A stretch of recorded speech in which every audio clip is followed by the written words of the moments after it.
Hello there, friends and sane persons. It's Wednesday, and so it's time for another episode of Wednesday Whimsy. My name is Kyle, and if it's your first time joining us, or even if it's not, Wednesday Whimsy is a short show that I do every Wednesday where I talk about a board game topic, a top 10, whatever happens to catch my whim of the week. And we have a short episode again, usually 20 to 30 minutes, hopefully never longer than that. Anyway, we're going to talk today about a game that has been around for a really long time. So I tend to be the kind of person who likes to jump right into the new and shiny games. But there are some older games, and when I say older, I mean 10 years or more, which is ancient in board game days. There are some older games that just really hold up well. And so the game we're talking about today is a game called, oh, that's upside down, Le Havre. Actually, before we get into what it's about, I want to tell you a little story with Le Havre. Right, this is the game, well, here's what it is and what it's about. It's a game from acclaimed board game designer Uwe Rosenberg. Now, he had done some games such as Bonanza, Space Beans, and some other smaller games beforehand, and then he came out with a game called Agricola, which was a big mega hit. And I mean, it was the number one board game on Board Game Geek for a while. And this was sort of his second big game. Now, I loved Agricola. I still quite like Agricola. But I mean, I was playing that game all the time. And so when I heard that a new game called Le Havre was coming out, I pre-ordered it. And it is the first time I can remember ever actively pre-ordering a game. A practice that has folded well into Kickstarter, which is basically a long advance pre-order. So I definitely remember when this game came out. I was still in law school, and I remember taking it the summer after it came out to Europe, and we setting it up, playing it in a cafe. It was we played it and Agricola actually. But anyway, it was a game that kind of came out to a lot of expectation. Now I don't know what the big blow up was. I mean, whether it had the same big blow up Agricola does. My sense is that it did not. But I will say that the people who like Le Havre really tend to like it a lot. So, what is it? What is it about? It is an economic game, very much economic. It's a game all about making money.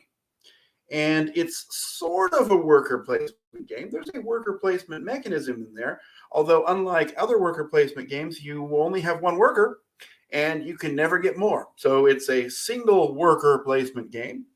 It's also a game about managing costs, and it's a game about economic improvement. Unlike some games where you'll want to take whatever you can because it's there, this game is all about not just what you can take, but what you can do with it and how you can improve it. So it's ultimately at the end of the game, you're going to see how much money you have, and the person who has the most money, well, just like in life, wins. So let's talk very quickly about how it works. And let me share the screen here because I want to show you the board, and I don't want to hold it up here. But what you're going to do is you've got this board. So on the board, there are 7 different circular spaces, and this is really the only truly randomized element of the game. Everything else, like the card order, can be randomized as well. But at the start of the game, these will be face down, and you're going to flip them over your first turn. You've got a little ship, and I've got one here, a little tiny ship, and this ship just tracks whose turn it is. And so when it's your turn, you're going to move the ship to the next open space that doesn't have anybody on it. And that space is going to have some kind of resources on it. For example, it might place a coin and a fish. And so you'll take a coin and you'll put it in the coin offer, or the francs offer, excuse me, and you'll take a fish and put it in the fish offer. And that's going to, so on your turn, you're going to move a ship, place whatever it says, and then do your one action. Now, there is one of the actions that says interest, and you're going to pay a flat rate of 1 coin for if you have 1 or more loans. So there, as I guess I hinted, that you can get loans in this game, and that's actually a big part of the game. But so yeah, you're going to be moving your ship, placing things in the offers, and then taking your action. And your action can either be taking all of the accumulated goods from one offer. So for example, let's say there's 5 wood there. Well, I could take all 5, put them straight into my supply. There's no limits on your supply. Or you can take your worker, your one single worker, and place it onto a space that has an action. And I think I have one here. So, for example, this is a, looks like I have a bad example. Let's find one that actually does something. For example, here we have this abattoir, which is kind of like a slaughterhouse. And so if you put your worker there, you can perform the transaction that's on it. In this case, you can turn a cow into meat and hides as many times as you like. So if you had 6 cow, you're going to get 6 steaks and then half that many hides. So in this case, 3, and we would round it down. So that's an action you can do. And then there's also some free actions you can do. And the free actions are, well, one of them's kind of boring. It's to pay off a loan. But the others are to buy or to sell a building. And you can do this as much as you want. It does not take your action. So up here, there's going to be a number of buildings that are going to be placed at the beginning of the game. And you can, each building, like for example, this wharf here, it has a cost of 14 coins. Now you can build the wharf by paying the resources you see here, but if you have 14 coins, you can just buy it off the top of the stack and it's yours, and that does not cost an action. And if there were somebody, and eventually the buildings are going to be built by the town, so every couple of rounds, there's either going to be a special building built or one of these main buildings, and it's going to go out and be available for everyone to use. And you can buy it from there. And if somebody were in that building, or if you were in that building, you could, your worker would be kicked off and come back home, and you could even place it back in that building again. Because the rule about placing your workers, it has to go to a different spot, but when a building is bought or sold, it clears it out. So you're going to do that. You're going to either take resources or activate a building, and then you can buy or sell a building. You buy it for its cost, and you sell it for half of the cash value. And so you're going to do that, and then it's the next person's turn. So in a 2-player game, you see that there are these 7 spots. On the first round, let's say I went first, I'd have 1, 2, 3, 4 turns, and my opponent would have 1, 2, 3, and then the next round it would be reversed so that my my opponent had the 4 turns and I had 3. Just, that kind of keeps it fair. Now, we'll talk about player count in a minute, but you'll see it's always 7 turns no matter how many people you have. So if you're playing with 5 people, you're not going to get the same amount of turns every round. Well, I guess you won't with 2 either, but but it's going to be fairly disparate. And then you're going to come into the feed your people space. And there is going to be every round a card here that's going to show up. And let me see if I can find them. And they're the backs of these ship cards, so I should be able to. But apparently I can't. All right. So for example, this is an example of one, and you'll see if we were playing a 2-player game, then you'd have to come up with 20 food. Now, the food gets more and more expensive. At the start of the first round, it's just going to be 1 or 2. What's food? Well, some of the goods, like fish, can be used as food. They'll have a little food symbol on them. For example, this steak, you can't eat the cow, but you can eat the steak that's on its back, and it's worth 3 food. And you can also build these ships, which are not economically efficient, but do give you lots of sort of consistent food, which is a good thing. And, well, they'll give you a certain amount of food, and it'll depend on the number of players. And that's kind of how the feed your people thing works. And then you're going to keep going until the game is over. Now, how long is the game? It depends on whether you're playing a long game or a short game. And it's not that big a difference, to be honest. The long game is a few rounds longer. For example, with 2 players, you can see in a short game, it's only 8 rounds. And in a long game, it's 14 rounds. And you get this card you can look at, and it'll always show you what's coming up in terms of food costs and whether a building is being built or not. That's how you play. At the end of the game, you're going to take all the cash that you have, plus all of your buildings are going to have a cash value, and that's going to be your cash. I mean, that's going to be your score.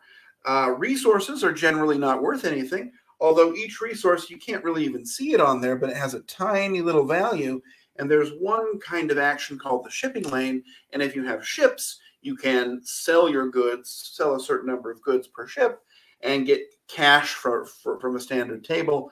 And for example, the steel is worth 8, and so if you have a lot of steel, you could dump it onto a ship and sell a lot of it and get a huge cash bonus at the end of the game.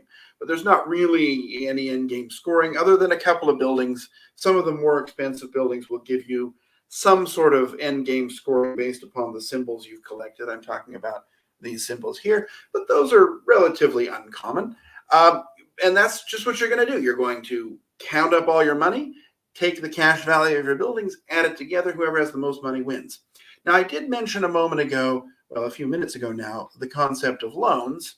And in this game, if ever you cannot feed your people or cannot pay a required cost like interest, you get to take a loan. And the loan is going to give you, well, this is 3 loans. The loan is going to give you $4. And you can pay it back at any time by paying $5. And if you don't pay it back by the very end of the game, you'll see that it's worth -7. So you definitely want to pay it back. I have played the game without taking a loan, but it takes a lot of planning. And honestly, I think I played suboptimally that time because the game is going to encourage you to take a few loans. And it is not particularly punitive. You just have to pay 1 coin each time the interest thing comes up, which is once per round. And then you have to make sure you pay it off by the end of the game. But since it's a free action to pay it off, as soon as you have cash, you could sell a building to get cash, or you could just pay it off after you've gone to the shipping lane and gotten a bunch of cash anyway. It's not hard to pay off loans. I've never finished the game with one. So anyway, that's a short summary of how it works. I will say that there are special buildings. And you only use them in the long game, and I think you only ever see about 6 of them. But they do various and sundry things that are special, and you can play. You'll play with them. A couple of them will come out, and they kind of add a little bit of variety in your game. But that's kind of it. So let's talk now about what makes the game so special. So the first thing that makes the game so special is that in this game, everything is good. Everything's going to get you something. Even the loan, the most negative aspect of the game, is integrated into the system, and it's not only part of the game. Sometimes it'll get you just that little bit of cash extra that you need to do something really interesting later. So even the worst part of the game is going to get you something. The goods, I told you earlier, this isn't a game where you necessarily want to take goods just because they're there. Obviously, more goods is better, but the game is all about upgrading these goods. Like this clay can be upgraded to be bricks at a certain building. Or as I mentioned earlier, the cow can get the ultimate upgrade. What every cow, I'm sure, wants is to become a steak. And so on and so forth. Everything is double-sided. Now, that does mean you have to pay attention to how these things are facing, face up, face down.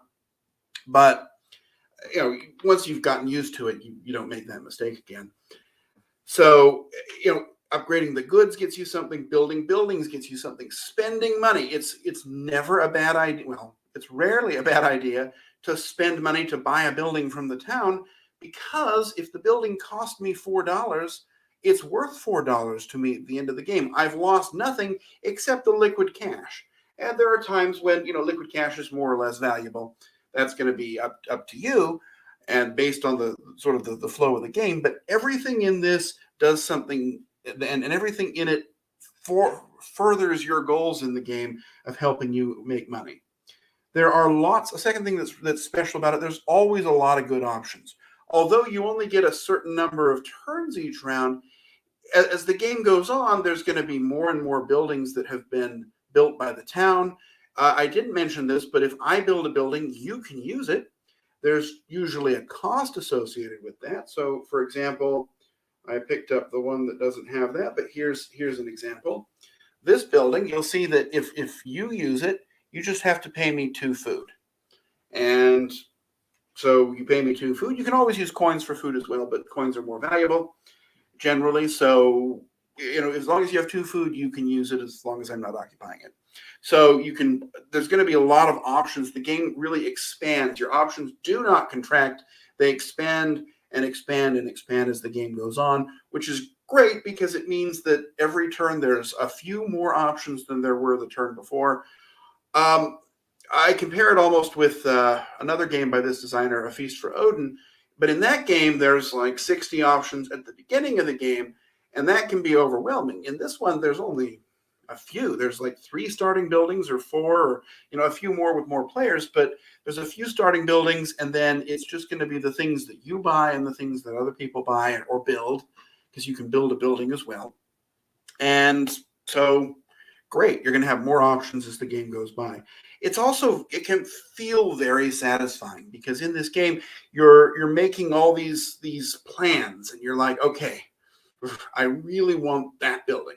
To get that building, I need to do these steps. I need to make sure I get this resource. Do I want to wait and get 2 iron, or do I want to just take the one and make sure I have it? And once you sort of put all these pieces together, it can feel really satisfying. It's also nice to have scores in the hundreds each game, which that just makes you feel like you've done something. Another thing is that because there's so many options, although it is a worker placement game, you only ever have 1 worker, and that means that it's rare that everything you possibly want is blocked. And it's also usually when things are blocked, there's something you can do about it. You could pay a little bit of money and acquire that building, or sell the building and get a little bit of money to get your worker or the whatever worker's on there off of it, which allows you to go ahead and use it. That's kind of nice. And then, I already mentioned the upgrading it's just really interesting. This is the first game I played where the resources were double-sided and you were going to be upgrading them as the game went on. So a lot of things that made it really quite special and really stand out for me. So let's talk about the things that are not as good about it. And there's one thing that really stands out, and it only stands out if it's your copy of the game. But that is that setup of this game is hellish. I do not know who thought this was a good idea, but like each card, depending on the number of players and the length of the game, you're going to be using different cards. And so, for example, you're going to look at the back of the card and it shows these different check marks. This one, for example, is used in every game, long and short, any player count. But this one here is only used in a 4-player game and a 5-player game, whether it's long or short, but 4-player only long game. And so you've really got to go through all these cards and sort them out. And they're not in any logical order. There's no way to put them in a logical order. It's not like the cards are always used in a 1-player game that are always used in a 2-player. No, it's that they're going to come out in different orders. And it can be really frustrating, especially with these ship cards, which, here's one. I don't know why I can't find the others. I probably put them somewhere. But, like this ship card, you'll see that in a 1-player game, it's the 7th card, whereas in a 2-player game, it's the 14th. And they can bounce around a lot. I mean, it can be just really wild to kind of put these things in order. It's easy to make a mistake.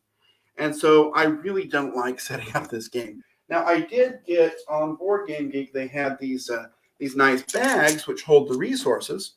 And I'll confess that these are the upgraded resources. They're these nice, I guess it's bakelite tiles. The original ones, I kept a few just for comparison, are decent. They function. They're thicker cardboard, and they work just fine. But the upgraded resources are definitely nicer.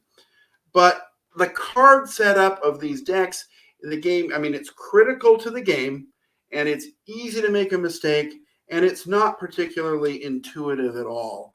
Like for example, here's this one. Well, I don't need to show you. I've already complained about that. Anyway, so the setup is a definite minus.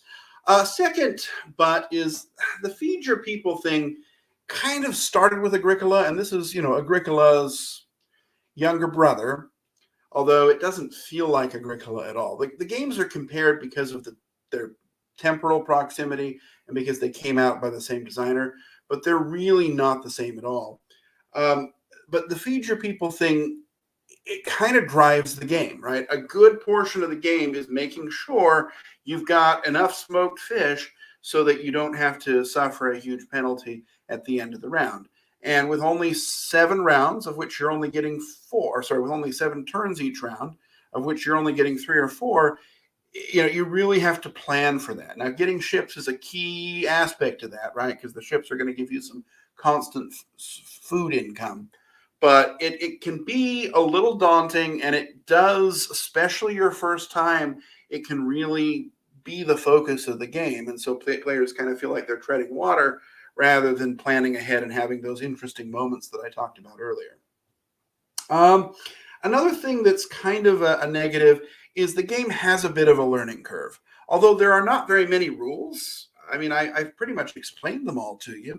The way that they all fit together, all of these interlocking systems, are not immediately intuitive. So it can be, it's one that, the first time you play it, if you've played it with somebody who's played it before, if you're learning the game, just prepare to lose. Prepare that one's going to be your learning game. After a time through, though, you might have started to figure out the systems, and your second game will be a little bit more competitive. But it can be a little bit rough your first time. And then the final but is the player count. And I really need to talk about this because the game advertises itself as playing 1 to 5 players. That's what's on the side of the box. And I will admit there are rules in the game for playing at 1, 2, 3, 4, or 5 players. However, even the rule book suggests not playing with 5 players. It's kind of like, they're saying you can do it, but you're going to hate it. And so think about that, right? I mean, you've got only 7 actions each round. And so it's player 1, player 2, player 3, player 4, player 5, and then 1 and 2 get to go again. And then the second round, 3 and 4 go again, and then 5 and 1. So you're just not going to have enough time each round to do anything meaningful. It feels like you're just always waiting. 4 also, I think 4 is too many. 3 is a count I will gladly play with. 2 is perfect. This is an amazing 2-player game. You've got plenty of time to do everything. Nothing feels too punishing. Nothing feels too unachievable. It's just perfect at 2. And then as a solo game, that's a good way to learn the rules, but it's a very unsatisfying solo experience. It's just beat your high score, and there aren't really any adjustments. There's no computerized opponent. It's just, you play with the one-player components and see how well you can do. But it gets old really fast, which is kind of unfortunate, right? Agricola had a fairly decent solo mode, although it was beat your high score. There was then a sort of a ratcheting campaign system where you get to keep some of your bonuses from one game into the next, and it could be very satisfying to see how far you could get.